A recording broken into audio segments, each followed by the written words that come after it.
So I'm living that. So, Yeah. Huh? you live in that what? I'm, You live in that spicy chicken life? Is that what you're no. Spicy chicken. Well, yeah. The spicy chicken life is part of my new life, which is the Kevin Owens life, because I've started going back to the gym, but like I've still got pudge in front, but my arms are getting definition. So I'm like wearing sleeveless shirts and just walking around the city, just like did. Are you wearing the Fight Anyone shirt? That's Mickey. No, I can't. You either listen. You either have to wear that or like the old school duct tape Kevin Owens one because you're in Alabama. No, if I wear the Fight Anyone shirt, I live in a city where someone would come up and be like, all right, let's go. And I'm like, wait, no. I just really like professional wrestling. Which, by the way, one of my friends who I didn't even know her family was into wrestling at all posted, "This is what my mother did, ladies and gentlemen." And she posted an article, a link to an article, and it was about Kevin Owens like bullying somebody, like making fun of the fact that they like Roman Reigns, and the mom got upset and called it heartbreaking. And in the comments, the mom just wrote, "Yeah, quit raising your kid to be a pussy." And I was like, holy shit. Okay. Damn. Oh, you gotta get him used to the real world. Yeah. How are they ever gonna exist on Reddit with that kind of attitude? You gotta get him used to the real world where fat Canadians walk up to you and scream at you about how Roman Reigns sucks.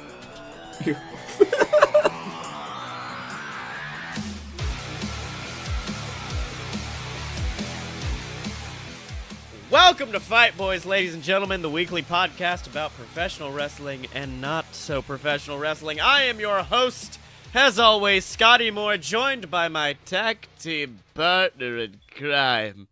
It is the plattest man on the planet. It is he, the bee, Blake Tanner.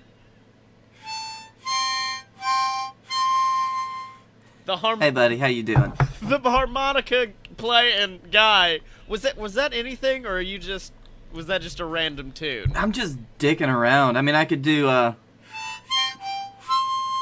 it was close. It was close. I forgot it. And oh wait, isn't that harmonica tuned to the tune of the D? Like our other co-host, who has been silently having to listen to us be assholes for the past couple of minutes. It is the Lord of the Smart Side himself, the Dylan. I like how we've added a harmonica now to just like we weren't a shitty enough podcast. We needed to add high pitched noise to drive out the people that listen on earbuds. Oh yeah, well no, the harmonica's been a thing, but on like the other podcast we do, like Blake will just bust it out randomly and be like, "Hey man, I learned how to play like fucking Master of Puppets." And then it sounds like. And it just sounds like a sad homeless man on a train who found it in the side of the road, just like, "I'm playing Metallica." All right, Greg, you just stay on the train. Have a good day, Greg. That's basically how I treat my harmonica playing. Yeah. I only do it while drunk. Speaking of drunks, the WWE booking staff, I think some people on Twitter made a mistake. Because, they talked about the whole Finn Balor not being over thing and the fact that everybody wants Finn Balor to face Brock Lesnar at the Royal Rumble. And I feel like a lot of people made the error of going like, "Hey, WWE Creative, we want the Beast versus the Demon. We want to see the Demon take on the Beast. We're going to have this amazing match." And they're like, "All right. We're going to have Kane take on Brock Lesnar for the Universal title." And I'm like, this is the worst possible timeline this could be in. I'm still glad that they dropped the Demon Kane, but when Kane came back, since Balor was already out there, though. Oh, yeah. Like, that was what was weird for a while, was like, it's like how they now call Charlotte Flair, like they threw in an extra bit. For a while, he was not just Kane. They referred to him fully as the Demon Kane. Like, all one word. And I don't know, like, him and Braun were having a good feud. I liked it. I liked where it was going. And then they were like, what should we add in to curb up some excitement. How about a #1 contenders match just to make everyone real sad? Like, just upset about how this is gonna end up going. Woof.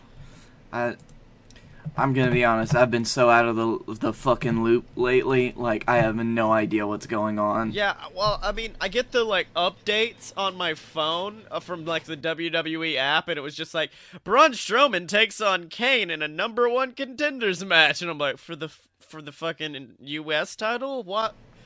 I don't know why they would do that. Why would you do this? Guess what? Guess what, guys? Guess who's headlining a triple threat? The next major Raw pay-per-view. Actually, I think it's the Royal Rumble. The next major pay-per-view. Oh wait, no. Clash of Champions is this weekend. I don't know which pay-per-view we're on anymore. The only reason I know is because I have to book JWF around it. I was gonna say I'm so glad they're cutting down next year. Like I can't keep this shit straight anymore. Both shows are building angles, and I don't know when the payoff is supposed to be, so I can't tell anymore. Oh yeah. Yeah.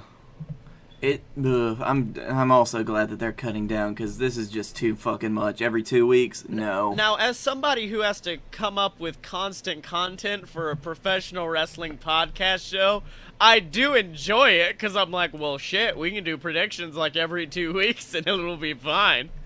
I don't care. We could be an exclusive predictions podcast at some point. We're just like, all right, this match, and now this match, and this, and like we're predicting indie-fed matches. Zack Sabre Jr. versus Chuck Taylor. There is no ring. You're saying there's no ring. Still gonna be Zack Sabre Jr. Don't care. Speaking of wrestling in weird places, Chris Jericho apparently wrestling in Japan. That was a bad lead-in. But yep. God. First of all, not very much of a weird place. Like, I know he hasn't gone outside of WWE. Objectively, Japan is a weird place. That's true. In comparison to the US. I believe you can, in fact, buy used underwear out of a vending machine like it's a josh damned Coca-Cola. But no, it's not a weird place. Look, you could do that in America too. There's just less steps. But yeah, God, Chris Jericho knows how to build a match. I mean, there's not even a joke I can make at this point. It's just Jericho is so damn good when left to his own devices. Yeah.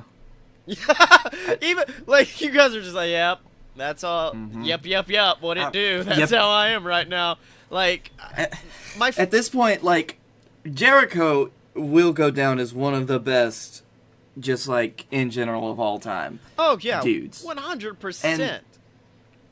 He just keeps like doing shit. No, Chris Jericho is my motivation for even if I'm like shitty right now, just keep doing stuff because like Jericho has been a main eventer. But Jericho has been a solid mid-carder his whole career, and so you could easily be like, this dude's not gonna make it, this dude's not gonna make it. This dude's been here 15 fucking years. Mm-hmm. What the hell? So, with me, like, Jericho is just the ultimate sign of just persist, and eventually everyone else will die, and you'll be left. And I'm like, that's motivating. Just make sure to be good enough backstage as well to do things that you can take credit for. Yeah, beat up Goldberg. Okay, who's the Goldberg of podcasts, guys? We gotta go after him and choke him out backstage. Oh, man. I think the thing I got most excited for was when it was not just, like, heel Jericho, because, like, if you read his books, he will get into a lot of what he does when he becomes a heel, but, like, it's not even a character. It's just Jericho giving all of his dickishness out at once. Like, I think last week we talked about the fact that Jericho seems like a guy who could be a dick after a while. He's like, I'm gonna take all of that and put it on you, Kenny Omega! And now I'm gonna put your blood on my face like Kevin Owens. Then I'm gonna call some Japanese reporter a fuckface. Oh shit, yeah. Oh man, I think that may be my favorite thing about Japanese wrestling is the amount of the fuck word that gets thrown around. Like I have an old tape. It's Chris Jericho versus Pegasus Kid, And at one point, he just goes, "Get up, you motherfucker!" And I'm like, oh, he can do a cuss. I like this. Did you intense. Did you miss the Gorillas of Destiny match last Wrestle Kingdom, where they set a new indoor Japanese record for the number of times saying "fuck" out loud in the Tokyo Dome? Oh my god, that's so good. Yeah. In other news, Rusev is cementing his place still as my favorite superstar behind the scenes of all time. Like, God, I love Rusev so. Rusev is on par with like Luke Gallows of guys who behind the scenes are just fucking hilarious and they won't bring it up. Undisputed Twitter King Rusev. Yeah, and so they did an interview with him because 2K18 just came out 2 months ago, but I guess for Christmas they talked to him about the game. And so they asked him about the ratings. And so here's a few of his evaluations on the ratings in the 2K18 system. Rusev's rating, which I believe is a 84, he goes, are you happy with your rating? Of course not. How can an undefeated superstar for a whole year go face John Cena at WrestleMania on a freaking tank be rated 84? And Sami Zayn, who weighs 180 pounds and shaves his abs in with a razor, can have a higher rating. You know what? I'm pretty sure that if you gave Rusev the fuck word to use freely, he would just become the Iron Sheik. I love the fact... I love the fact that he brought in the fact that Sami Zayn shaves his abs in, and I was like, oh shit, he does. I've never thought about that before. He's probably been forced, as weird as freaking Sami Zayn is by all accounts, he's probably like been forced to watch Sami Zayn do that. Like Sami Zayn's doing it in the locker room, he's like, dude, don't do that here. And Sami's just like, what, man? I just got, you just gotta kind of do it. Yeah, man. He's like fucking bebopping to like ska music in the corner while simultaneously shaving his abs. He went on to talk about Vince McMahon's rating. The only other realistic rating is Vince McMahon, who has 74 because he sucks. Whoa! Rusev just pissing on his boss really quick. Tongue. I mean, I don't think it's disputed that Vince McMahon was not a great wrestler. Tong fucking po. Enzo Amore's rating. He better be 54. He's 74. That's 74 more than he should have. That kid should never wrestle anyways. I like that he goes, alright, I'll give him a good 54. No, he's 74. Motherfucker should be 0. Sheamus, he has to be about 88. He's only an 85. No, don't tell him I said that. Shame me, I'm sorry if you're watching this. I'm sorry, shame me. You're a 4-time world champion and you deserve much better. I love you. I love that so much. I love that he calls Sheamus Shamey. Shame. Rusev, friend to all. Except for the Roman Reigns. And then Bobby Roode. Well, the robe itself gives you 5 points. The entrance another 2, so he's like an 82. He's 85. This is a man who, when the game came out, wasn't even on the freaking roster. They made an assumption that he's better than me. They're assuming based off some NXT matches he's going to be better than me. Yeah, they just established it. And then he went on to talk about... Yeah. Sorry about that. Let me get back. So then after that, they brought up another couple. Sorry,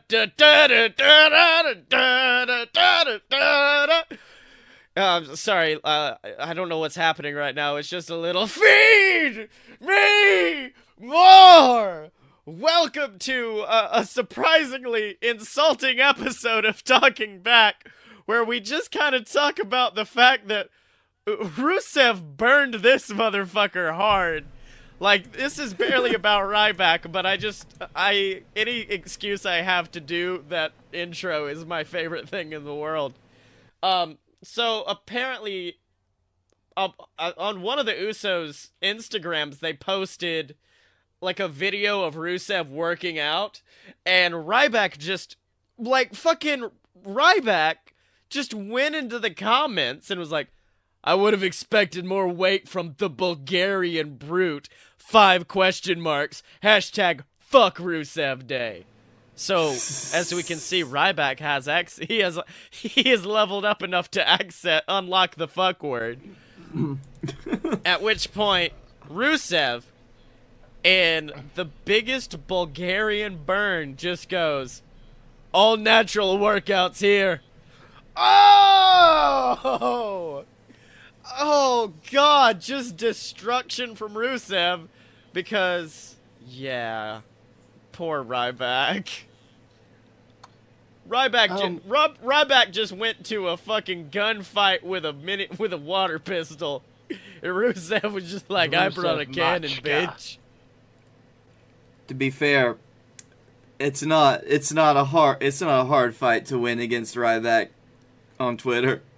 I think that should be another goal. That's gonna be like Dust Watch of 2018. So in other news, Roman Reigns got interviewed by a guy named Gravy. And oh wait, it's Corey Graves. I'm sorry. The article. Biscuits and gravy. the fucking guy who wrote this article abbreviated Corey Graves' name to Gravy, and he will never not be Gravy in my fucking head anymore. Oh man. Oof. So Gravy asks if Reigns is the top guy, and he goes, "There's no disputing that. Every day of the week, this is the top of the mountain here, point blank, period. I'ma bust my ass, and do my thing. And it was his yard, talking about The Undertaker, it's mine now." And then Roman, this is now becoming like serial, it's just like, and then Roman should have stopped talking. Roman went on to say, hold on. I'm just so fucking tired of the yard. At this point, the yard has not only been trampled to death under Roman Reigns' feet by the amount that he has used that, he has salted and burned the land to the point that there is no yard there anymore. It is just a barren field of glass, dead horses, and broken dreams. Why was there a horse in the yard? Because Roman beat them all to death. Because Roman brought a horse in. Well, he brought that horse in and beat it to death, and that was the yard. I mean, well, you know, Blake, you have your opinion, and Roman has his opinion. And this is Roman's opinion. I'm the best performer in ring in the world right now.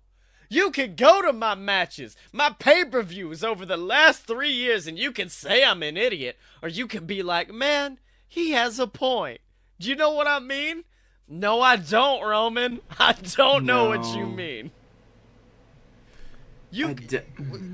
Roman just goes, you know what else I can do? I can also go back over Pete Dunne over the last year and be like, that guy's way better than Roman Reigns.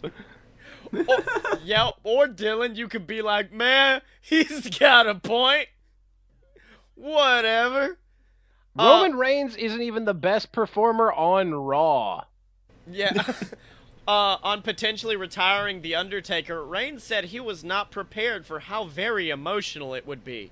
What the fuck did you think you were doing, Roman? Going to pick up some Lucky Charms from the fucking Quick and Save? You were facing The Undertaker in the main event of WrestleMania. And he's like, nah, dog, I'll be fine. This is alright. I'll be fine. People aren't gonna boo me in mass, like to a level only rivaled by that Royal Rumble I won where The Rock couldn't save me. I was there for that. Have we talked about that on the show, that I tried my best to change that crowd? I was in that crowd that night. I was in Philadelphia, and like Daniel Bryan got eliminated, and the whole crowd starts booing, and I'm like, guys, there's like 15 more entrants. It's okay.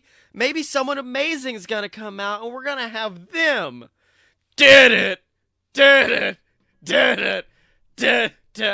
Guys, we're fucked. Like, that's... At that point, I was like, well, it's all right. It's over now, guys. There's no more. It's dead. Really had a good 10-minute run. I think... I was gonna say, every Royal Rumble that happens, because I will I think I will borrow the WWE Network from people to watch the Royal Rumble, just the Royal Rumble, just for the spectacle of it. But every year, I am comforted by the fact that no Royal Rumble can suck dick as hard as that Royal Rumble did. Can Where I just Big Show and Kane just threw out everybody that people loved just to make way for Roman Reigns to come in. And then they cock tease you by having Rusev come out and be like, "Oh, maybe Rusev will get it." And everybody was like, "Please, God, yes!" And then they eliminated Rusev. That was before Rusev like showed off his personality. So I was like, "Man, fuck Rusev." Then at the end of the match, I was like, "I love Rusev. Kill him, Rusev." I wanna fuck Rusev if he wins this match. Like, that lowered the bar so much for Rumbles, but damn if it is not for lack of trying that they have tried to top just the disappointment that I felt at that Rumble. No, see, especially the reason why we went is like that's me and my dad's favorite pay-per-view. So dad is like a surprise, was just like, for Christmas, I got us tickets to the Royal Rumble in Philadelphia. We're gonna go up there, go see some Chikara, some Ring of Honor, then go to the Royal Rumble. And I'm like, hell yeah, Dad, it's our favorite pay-per-view. Our favorite match of the year, the Royal Rumble. Did it. Fuck your dreams. And then you bought his vest. You fucking hypocrite piece of shit. I still love the vest. It's a nice vest. It's in my colors. It's black and red. I had to. You can do anything black and red, and I'd probably pick it up. I imagine you wearing this vest every time we get ready to record, and just like, I gotta get ready for Fight Boys. Hold on, let me just. But guys, you know where you can find much better merch than a fucking black and red Roman Reigns vest? Yep. Yep. What it do over at the trash can behind a Goodwill? And that trash can has a sign on it, and that sign says merch.aloadofpurebs.com. That's right, ladies and gentlemen, merch.aloadofpurebs.com. In the Fight Boys section, that's the only website to get all your great Fight Boys merch. You can get shirts with the logo on it. You can get shirts with that just let people know you're a Fight Boy for life. And of course, we have shirts for all your favorite JWF superstars as well, like Blake Tanner, Scotty Moore. There's a Captain Tibbs shirt finally. It's very exciting news. So make sure to stock up on your JWF merch for Christmas and before this Saturday's Barrcade PPV, which is, in all honesty, my favorite pay-per-view name we have come up with, and also my favorite logo. So if you guys at least watch the show just to see the logo, I really enjoy it.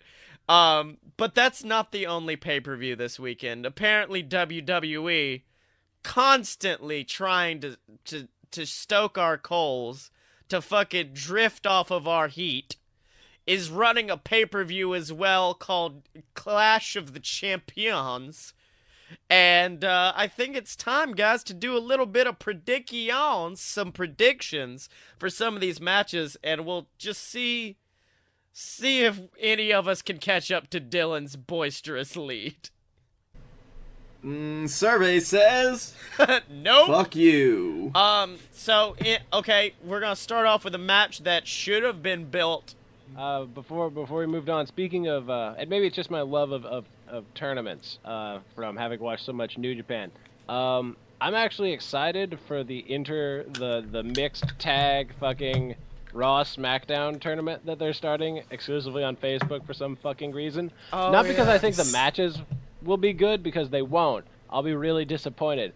But like, the fantasy building of the tag teams you can make is so great. There's so much potential, and I'm so excited to see how WWE just takes a massive diarrhea shit all over that. Hey, Dylan, I don't think it's matches. I don't think they're fighting. Yeah, I don't think it's matches. I don't think they're fighting. I think it's like fucking, like, the original seasons of NXT. I think it's a bunch of different, like, things they have to go through. Oh. That's way less. Yeah. That's way less interesting. Yeah, exactly. I've officially stopped giving a fuck. Mm-hmm. So, anyways, on to predictions. And we're going to start with a match that, let's be honest, should have been a whole lot. I was going to see, because I was going to do the predictions to predict the most disappointing team up. Oh. But let's start with a match that should have been. Are you guys ready for the best joke of the entire podcast? Hyped more as the Hype Bros implode as Mojo Rawley takes on Zack Ryder. Fuck off. And Blake has quit the podcast. It's over. Dude, I mean... What you don't know is he's currently on his way to his car right now to drive over to where you live and smack you square across the face. Yeah. That's an hour and a half worth of my time. But it is worth it, apparently. I think Mojo's got to get it. Like, not that I don't think Zack deserves a win, but Mojo, like, he's the only one they've had on TV. Ryder has not been seen since fucking Rawley beat him up.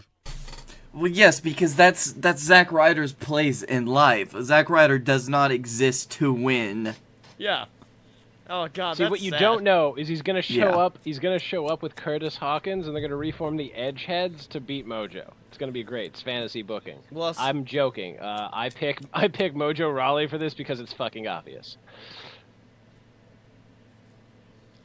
all right. Well, see, here's the thing: is even if he does bring out Kerr Hawkins, Mojo's gonna have Gronk right there. Heel turn for Gronk. Mm-hmm. There's no way I'm not picking Mojo for this. Yeah, Mojo Jojo. All right, moving on to a match that. Actually, do you know how much more interesting Mojo Rawley would be if he changed his name to Mojo Jojo and was just a rip-off Powerpuff Girls character? Like, that'd be Chikara levels of entertaining. Oh, Mojo Jojo is here. Yeah, you mean with the borderline, like, weird, almost racist Japanese accent? Yeah. Yes. All right, now moving on to a match that has been built up through the fashion files of all things. Like, the Bludgeon Brothers take on Breezango, and it's a really... I don't know if the Bludgeon Brothers are aware that this match has been built up on fucking fashion files. Because, like... They're just gonna walk into this match and be like, what's happening? Yeah, I really want Breezango to get the win, because But they're not. But they're not. They're not. I do appreciate that last bit of build with the essential, like, you guys have to face the Bludgeon Brothers. No. And then the credits roll. Yeah. Yeah, I don't... See, I would say that, like, they had a chance if the Ascension, like, comes in and helps them, but they did leave the Ascension to die not too long ago. Then you could have the Ascension turn on Breezango, which would always be good, but the Bludgeon Brothers would still win. Yes. The Bludgeon Brothers are going to win regardless. Yeah, I want Breezango to win, though. They deserve so much more. But yes. Breezango will pull, like, a Slater and Rhino, like they'll win through some scramble or something, but they will not win in a head-to-head competition against a, like, Haas tag team. Oh, yeah.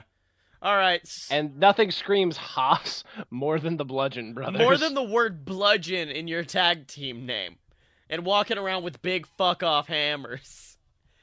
I just need them to have better outfits. Yeah. All right, so we all got Bludgeon Brothers for that one? Yeah, I feel like we're going to be calling this, like... This is the opposite of a clash, because all of these are very, like, predictable. Yeah.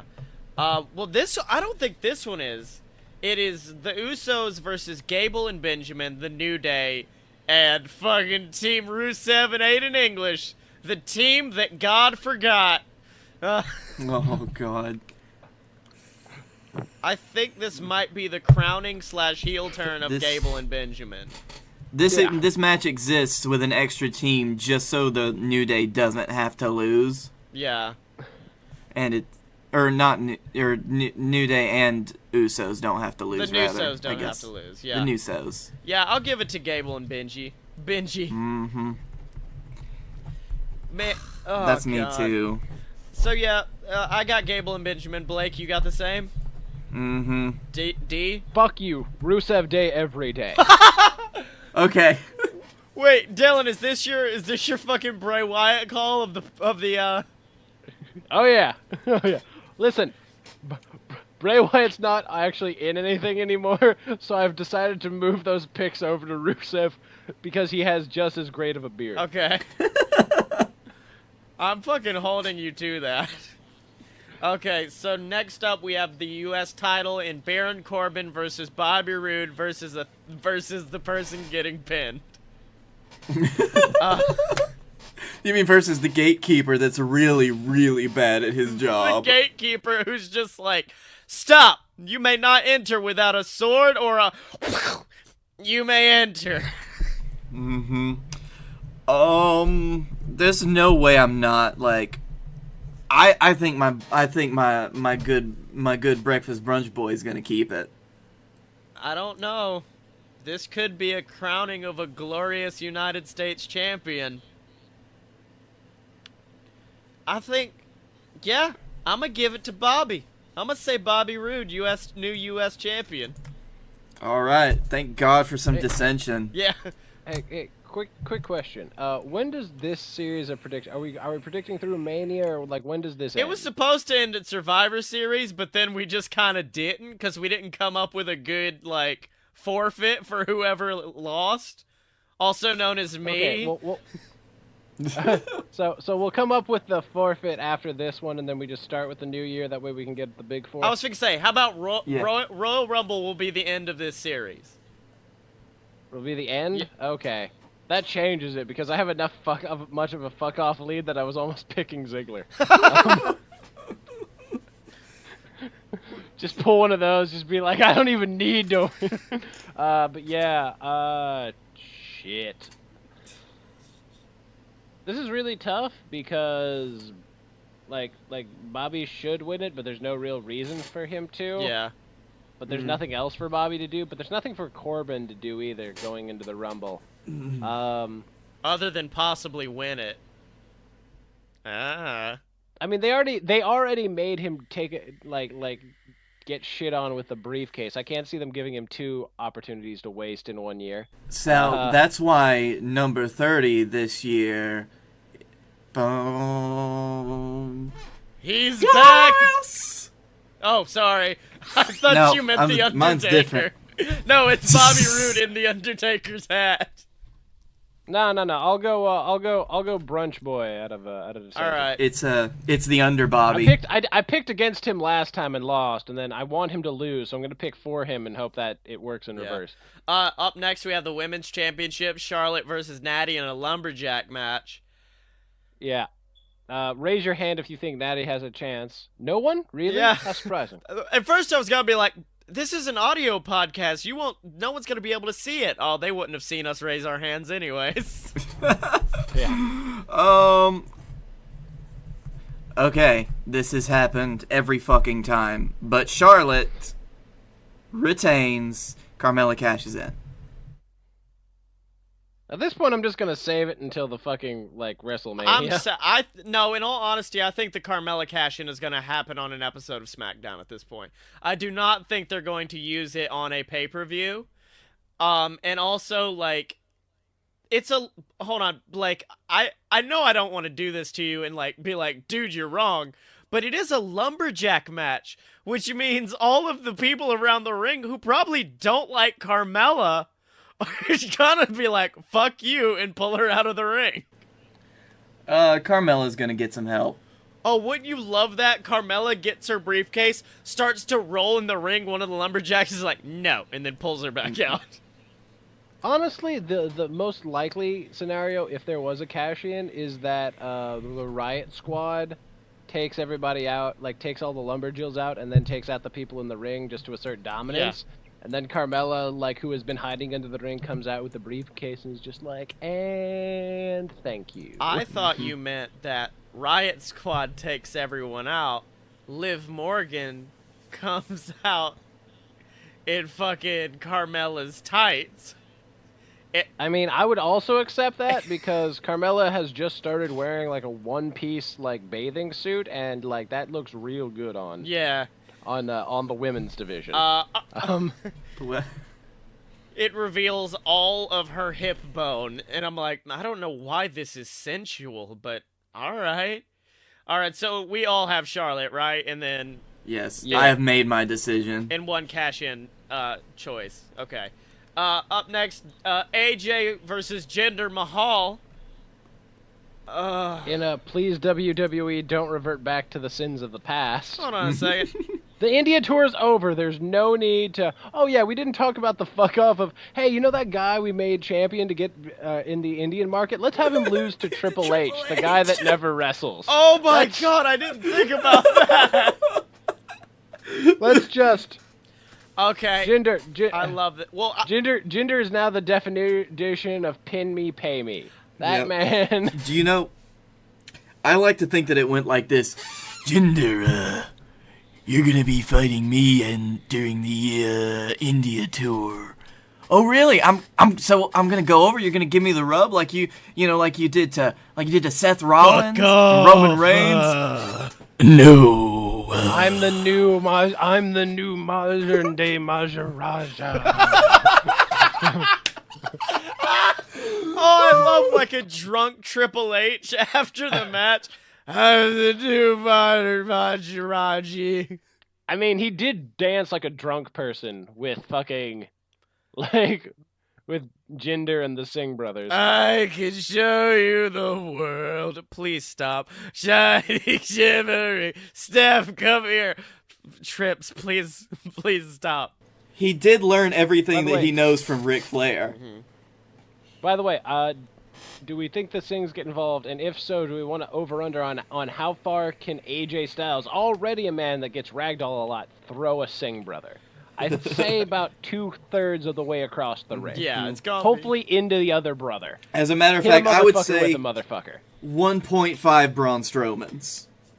All right. Anyways, AJ's winning, right? AJ's winning. Hold on, wait. Is the only match that has any dissension the fucking U.S. title match? Probably. Yep. Look, well, and Corbin me is picking and the tag team match because, you know, me. We did each pick a different... That's right, I forgot Rusev Day all day. Rusev Day every day. Because this last is it really match... sad? I made that pick largely because I was just like, well, this is a nice way for Rusev to hold gold for the first time since the U.S. title however long ago, yeah. and then Aiden English becomes like more solidified, so they have a better off mid carder to use because their mid card, while stacked, is kind of like poorly defined. Yeah. And then they can become face, and then Gable and Benjamin can then take it off. But that's me fantasy booking. Right.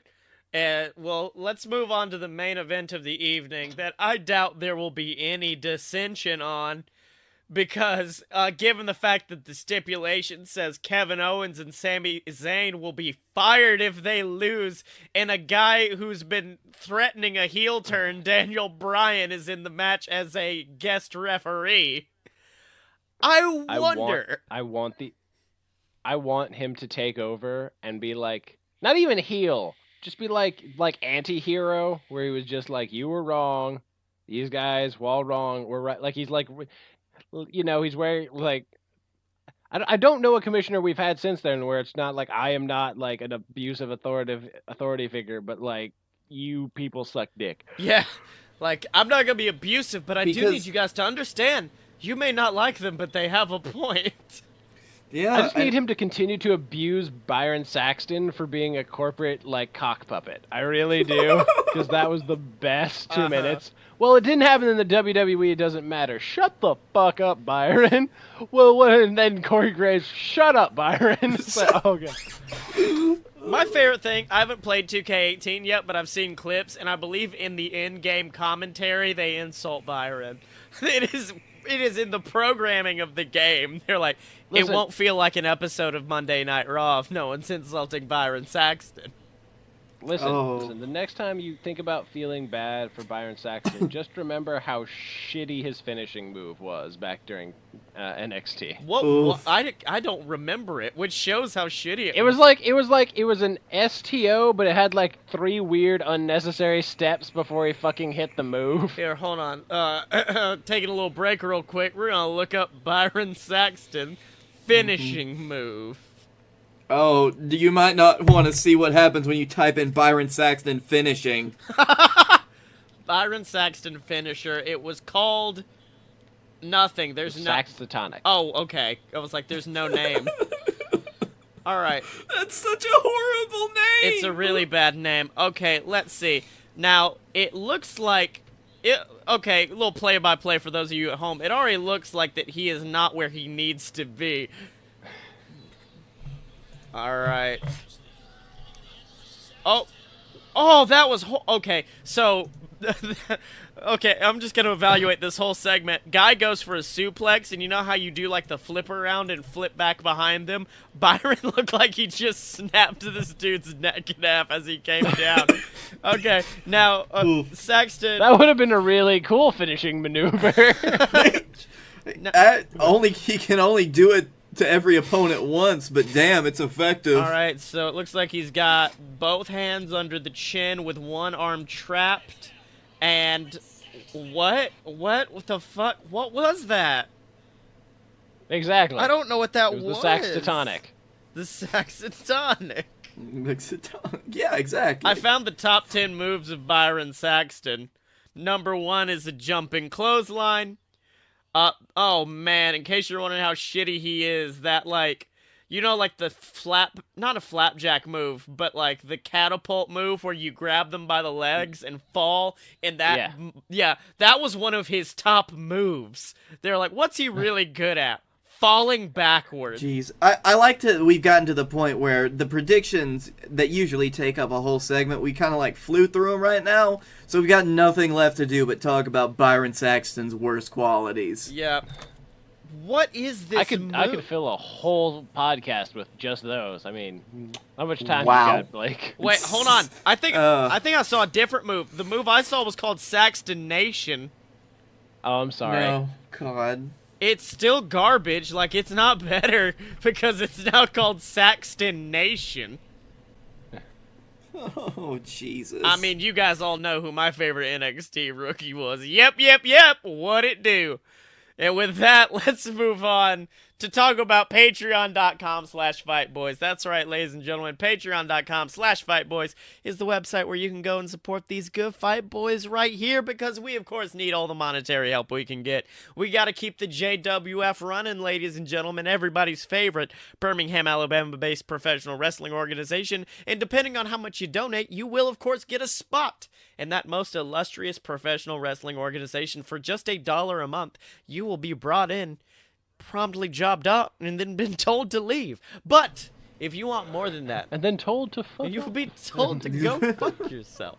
But if you want to do more than that, if you want to be like my father, if you want to be like Guy Fieri, all of your favorites, donate a $5 bill, and you will be a JWF mid-carder. We'll bring you in, give you storylines. If you're like my dad and we're low on ideas, you'll even become a champion. And then you'll also stick around for like almost a year, based off of one $5 donation. No, it's monthly. He donates $5 every month. That's what it is. Oh, the way you talked about it, you made it sound like he donated $5 once, and then we just kept him on. We're like, fucking, let's deal with it. Guy Fieri donated $5 once. Who was like, well, let's go with this.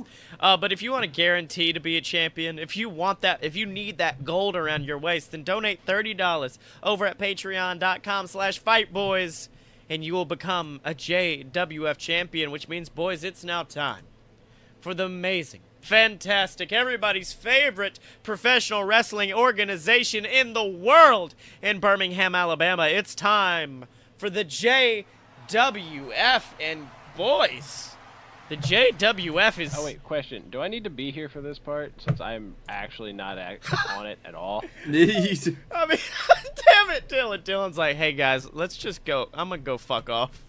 Yeah, I understand that when we got 3 pages. I have nothing I can add, maybe than like lazy, sarcastic commentary. Like, and I don't know how much of that you really need during these segments. Well, Dylan, of course, has donated $1 on Patreon, so now is the point of the show where we tell him to fuck off. I'll tell myself to fuck off, as long as I can keep the $1. Yeah. I really don't want to pay you, motherfucker. Yeah, Dylan, if you need to go do something, do something.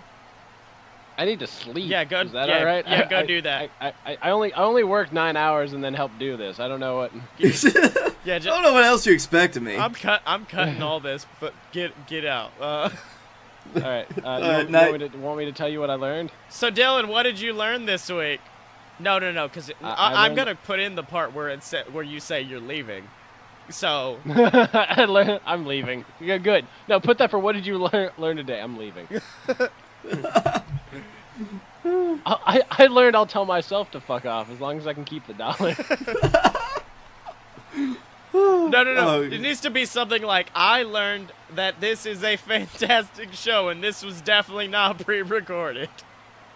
No, I need you to do it in like that flat, clearly voiceover voice. I learned that. So, back to the show. It appears as if the JWF has gone to hell, Blake Tanner, and of course by hell I do mean the great nation of Canada.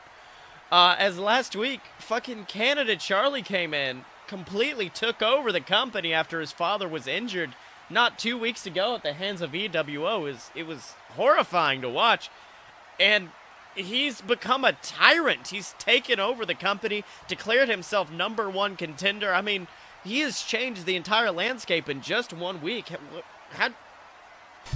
Now, I think to call him a tyrant would be a little much. I mean, of course, he's had some changes, from differences in opinion from his father, Captain Tibbs. I don't know if you call him a tyrant, though. Giving himself a #1 contendership, that might have been a little bit too far, maybe. And of course, he did bring in a giant monster in the form of the Lumberjack, who came in last week destroying the Dylan at the hands of Canada Charlie. I mean, I think Canada Charlie... You do know that the Lumberjack is just Braun Strowman. Like, are we just gonna, like... Shh, he's the Lumberjack, Blake. The Lumberjack. Okay. But I think Canada Charlie's plans have backfired. I think he came out thinking he was declaring himself a hero, but I don't know if the JWF universe agreed, and Canada Charlie is in the ring right now, and he seems a little bit upset at the actions of the JWF universe. Let's have a listen. Okay, so we gotta have a little talk here, ladies and gentlemen. Okay, a little heart to heart, you know? I gotta have a little bit of a beaver tail with you. That's what we call it here. Come to Jesus. So, last week, I came out here and told you all that I was here to fight, okay? I was here to fight for you, and I was here to become champion for you. And you know what happened? You know what? You came out, and you just booed me. It's what you did all night. It was boo, boo, Canada Charlie. And I just don't understand why. Don't you people see? This is all for you. I'm proving to you that I'm not a loser. That I'm showing you that with the right opportunity, I can be the best there is. You know what? If all of you people think that I'm a loser, then you just must be losers like me. That's just the gosh darn truth. So I guess I'm just here to fight for all of us losers. All of us little sad people out in the audience that don't have anything better to do but boo this man from Canada. I'm here, and I'm gonna prove to you, my fellow losers, that I'm gonna dominate Blake Tanner at Barrcade. And I'm here to prove to you losers that I'm worthy of a championship. Because unlike you, apparently, I'm tired of being a loser. I'm tired of coming out and just getting put on this mat, staring up at the lights and hearing 1, 2, 3. All that is over, okay? Canada Charlie isn't gonna lose anymore, alright, boyo? I'm here to win. That's what Canada Charlie is. Right now, I am officially declaring myself, Canada Charlie, a winner. And that's the bill. So, you know what? That's why you people boo me, isn't it? It's because you realize that I'm not like you losers out there. That I really am a winner. I'm not a loser. Not a loser like all of you. Not at all. I'm not. Oh, and ladies and gentlemen, that is the music of a man who may be disagreeing with Canada Charlie. Of course, in a promo last week, Blake Tanner, this man declared Canada Charlie a loser. And I wonder if he's changed his tune after last week. Let's have a listen. Hey, Charlie. I did not mean to interrupt you, but I really, really do have a question. Hi, Canada Charlie, Blake Tanner. You know me, I know you. Are you alright? I mean, you're under a lot of stress. You've had some of the biggest matches of your career and all that or whatever. Are you okay? Because it seems like, I don't know, I've been watching in the back, and it seems like you're starting to lose touch with reality a little bit. You're not really seeing the facts. The facts, they say that you are unequivocally a loser. Your win-loss record says you're a loser. The way that you stand in that ring and the way that you call people out for being a loser is very, very speaks of a lot of insecurity, and it shows that you're a loser. You want to sit here and prove to all of us that you're wrong. You're going to come out exactly as you've always come out. You're going to be weak, and you think that this is going to be... Oh my god! Ladies and gentlemen, the Lumberjack is here blindsiding Blake Tanner, tossing him to the ground. That cannot feel good. Of course, last week we saw the Lumberjack destroying the Dylan, a man nearly twice Blake's size. Oh my god, grabbing Blake by the hair, raining fists down onto the skull of our champion. Looks like Canada Charlie's coming out to gloat over the broken body of Blake Tanner, but ooh! Blake Tanner responds with a kick to the face of Canada Charlie, jumping to his feet, attempting to mount an attack on the current owner of the JWF, Canada Charlie, but the Lumberjack once again grabbing Blake, tossing him through the air into the barricade. That cannot feel good on the shoulder of Blake Tanner, that surgically repaired shoulder. And it looks like the two are trying to capitalize, but wait. Is that the music of... It is! The Dylan! We thought the Dylan was gone, but he's returned.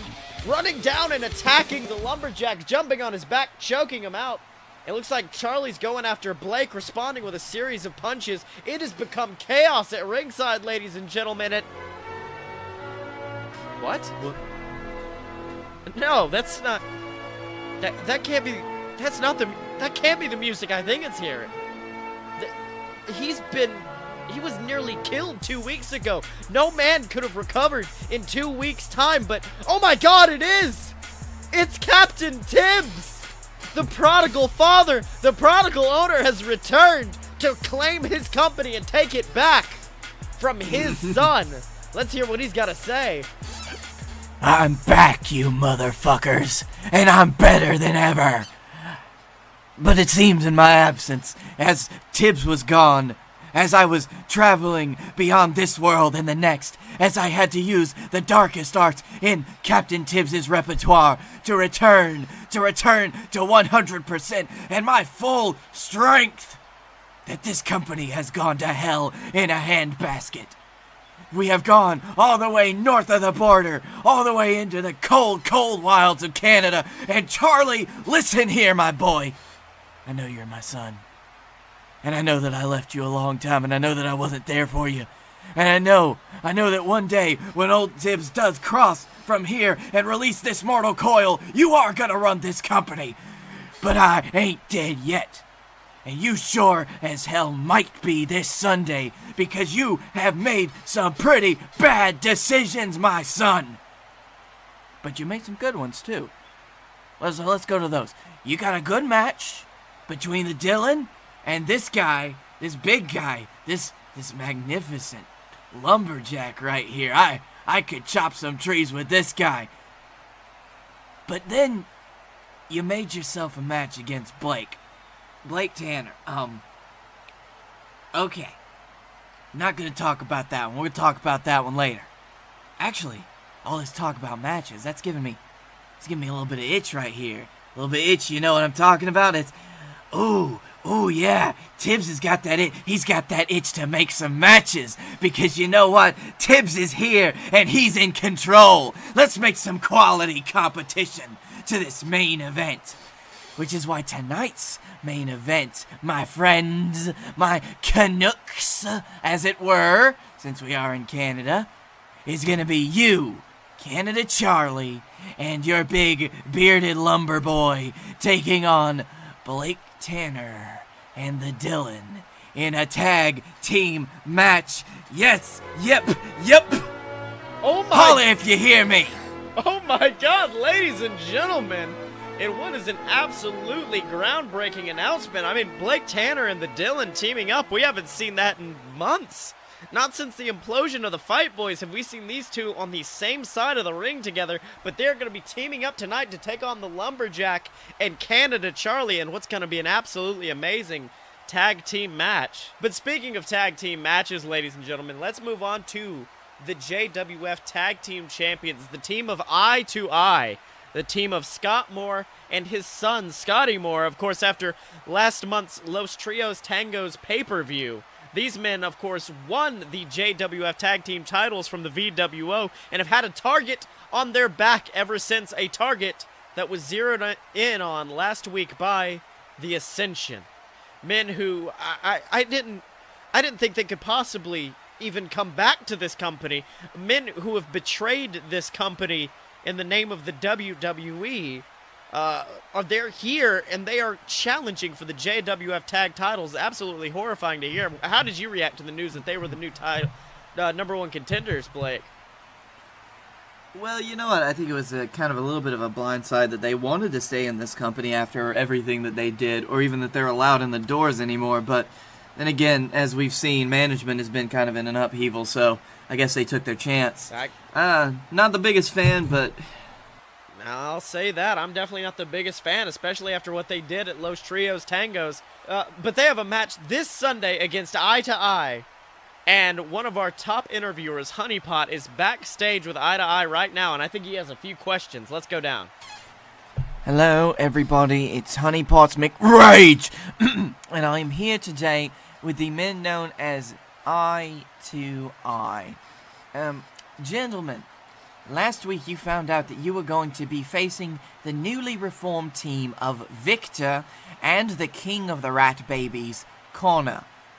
Now, of course, on commentary, Scotty said that the match between you four men would be absolute carnage if you were to face each other. Do you still maintain that opinion today? Well, Honeypot, let me tell you. My son ain't one to tell lies.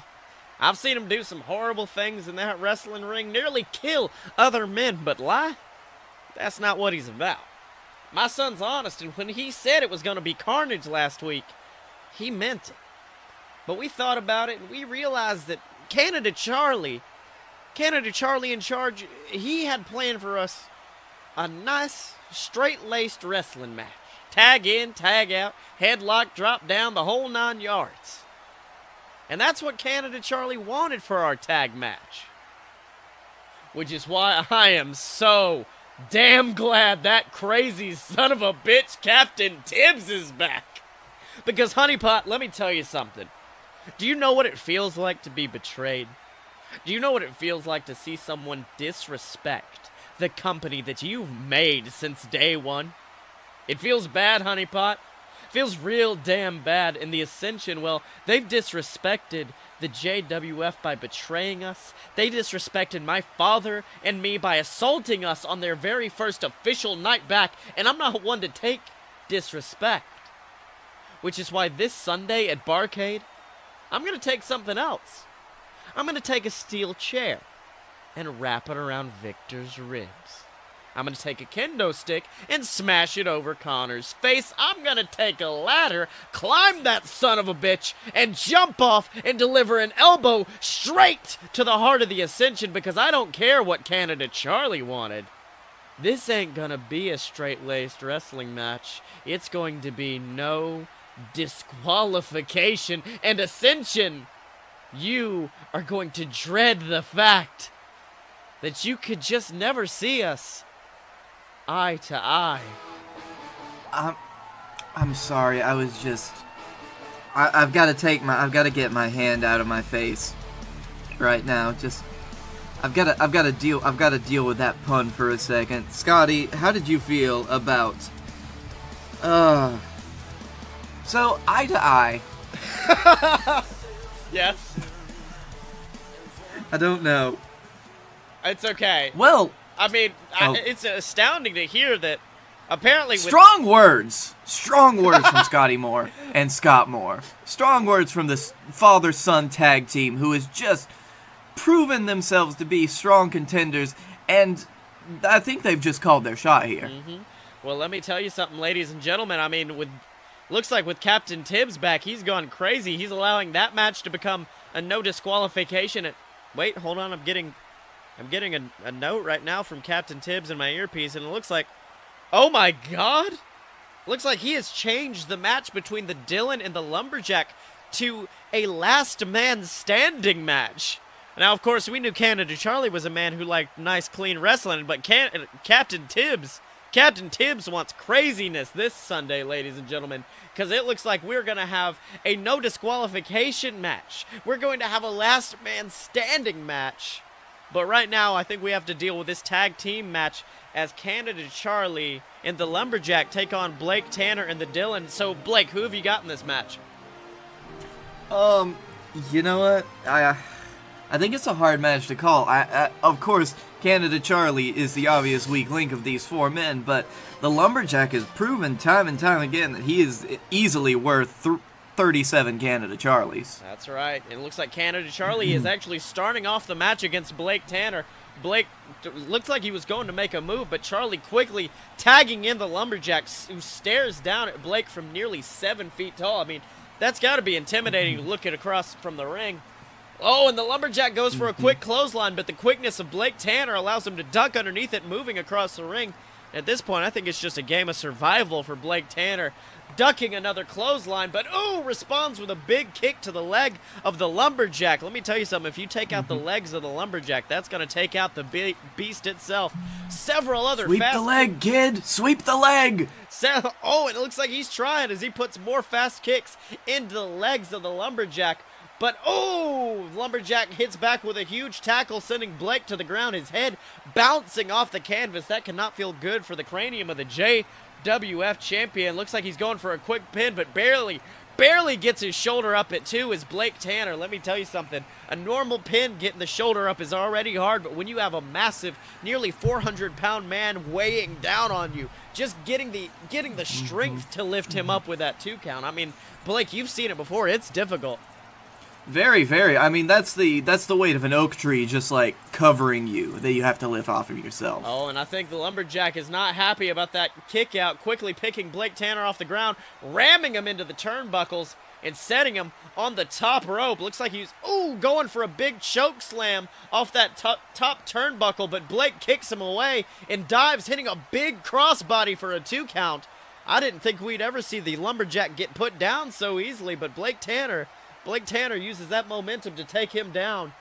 Blake attempts to crawl to the Dylan for a quick tag, but Lumberjack grabs him by the leg, swinging him to the other side of the ring. The strength of the Lumberjack is absolutely, it's insane in this match as he picks up Blake again, hitting a massive power bomb. But wait, the strength picking up for a second power bomb, tossing him to the ground. Now he picks him up for a third. Oh my God, tossing Blake Tanner clean across the ring. Ladies and gentlemen, Blake Tanner is beaten. He is broken. This cannot feel good. And Canada Charlie is smiling wickedly. I think this whole thing is definitely increasing Canada Charlie's victory chances for this Sunday. All right, and it looks like he's walking menacingly. The Lumberjack just hoarding over Blake. But, Blake Tanner quickly kicking the leg out from the Lumberjack, jumping to his feet. Blake bounces off the ropes, hits a big shining wizard. Unfortunately, it looks like Blake Tanner too weak to capitalize in this moment. And, of course, Blake, you've been in moments like this where you're just so exhausted, you're so tired, you can't even get that pin after a big move like that shining wizard. And it's horrible because you're fully aware of the situation, but you can't really get your thoughts together. It's much like I am right now. And it looks like he's crawling towards Dylan, just begging for that tag in, but oh my God, no! Dylan dropped off the apron. It looks like Dylan's walking up the ramp. He wants no part of this match. I don't think Dylan wants to try to face the Lumberjack, especially after news of his last man standing match just breaking. I think Dylan wants to go to the back, which unfortunately is leaving Blake Tanner alone in the ring as he feels looks like the Lumberjack just picks him off of the ground, dead weight. picking him, throwing him over his shoulder, and hits a big power slam into the ground. But wait, looks like Canada Charlie's screaming again. He's already down. He's beaten. He's destroyed. Even the Lumberjack looks almost upset at this accusation of Canada Charlie. Canada Charlie's gone mad, I think. The Lumberjack seems sad as he puts Blake back on his shoulders, hits another power slam. And it looks like he's about to go for the pin, but wait! Canada Charlie tagging himself in. The Lumberjack does not seem happy about that as Canada Charlie runs into the ring and quickly gets that 3 count on Blake Tanner. And it looks like Canada Charlie, he's obsessed with victory. And he just got one of his first victories in a long time over Blake Tanner. He's running across the ring just screaming, I'm a winner, taking the JWF title and holding it above his head. And this may be what we see this Sunday at the Barrcade pay-per-view, but I certainly wouldn't like it, ladies and gentlemen. I believe, Blake, how do you even prepare for a match like this, especially after this wicked destruction that we just saw Blake Tanner go through? I would hope that the Dylan does well in his match against the Lumberjack, so that man is very far away, because honestly, you could have both hands tied behind your back and your legs bound, and you could still probably beat Canada Charlie. Oh, but wait, ladies and gentlemen, I think something might have just happened to even the odds. I just got notice from Captain Tibbs, another change to the Barrcade pay-per-view, and that in the main event, the Lumberjack, after his vicious assault on Blake Tanner during this match, he has been barred from ringside. And it looks like Captain Tibbs is saying that if Canada Charlie wants to climb his way to the top, he's going to have to. Because, oh my God, ladies and gentlemen, it is now going to be a ladder match between Blake Tanner and Canada Charlie at the Barrcade pay-per-view. Now, guys, that's something I can't wait to see. I mean, it's a match that you don't even have to worry about pinfall. You just have to worry about climbing that ladder. But I think after all this pain, I don't know if Blake Tanner would be able to climb one. Tibbs does love his stipulations, though. I'll give him that. That's right. So, ladies and gentlemen, make sure to tune in this Sunday on the official BS Network YouTube channel for Barrcade. Tune in to see a big no disqualification match for the JWF Tag Team titles as Eye to Eye take on the Ratscension. And then, of course, a last man standing match to determine the #1 contender to the JWF title between the Dylan and the Lumberjack. And then, of course, ladies and gentlemen, the match that was just announced, a vicious ladder match between Canada Charlie and Blake Tanner for the JWF World Heavyweight Championship. But, of course, the only way to watch that is on the official BS Network YouTube channel. It is Barrcade, and this has been JWF War, ladies and gentlemen. So, Blake Tanner, what did you learn this week? I learned that Captain Tibbs wants to fell some trees with the big burly man in plaid. And hey Dylan, what did you learn that's totally not getting it edited in after the fact? I learned that Scotty is the coolest and Ryback is my favorite wrestle boy. Oh, Dylan, you jokester. You scamp. And I learned that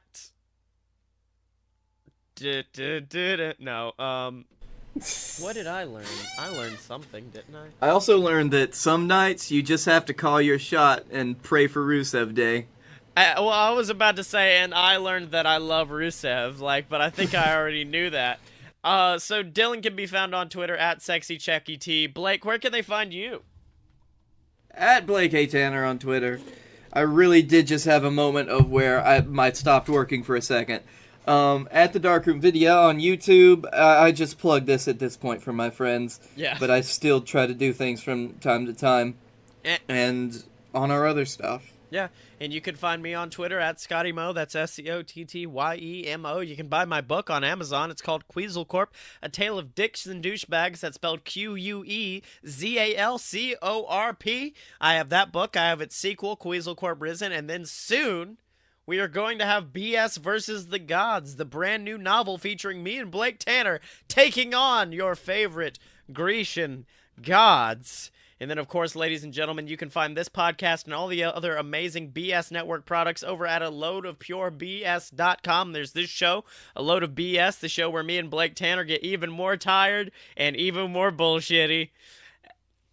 And then, of course, make sure in this giving season, that is the Christmas time, to head over to bit.ly/BSVScancer. That's our official Extra Life page. We're raising money for the Children's Hospital of Pittsburgh. I think we're up to $150 right now, so we're getting closer, baby. We're working our way up, and we are going to get our way to the top, ladies and gentlemen. But, of course, we do need your help. You'll get Christmas cards if you donate certain amounts. We've got tons of perks over there, ladies and gentlemen. But that's only available to you over at bit.ly/BSVS. Cancer. Make sure if you're on iTunes or YouTube, wherever you're watching or listening, to rate us, subscribe, leave a comment below, whatever you'd like to do to support us. And as always, ladies and gentlemen, you can find us at aloadofpurebs.com. Step up to the merch table at merch.aloadofpurebs.com. Donate to the Patreon. Find us on Facebook. Subscribe on YouTube.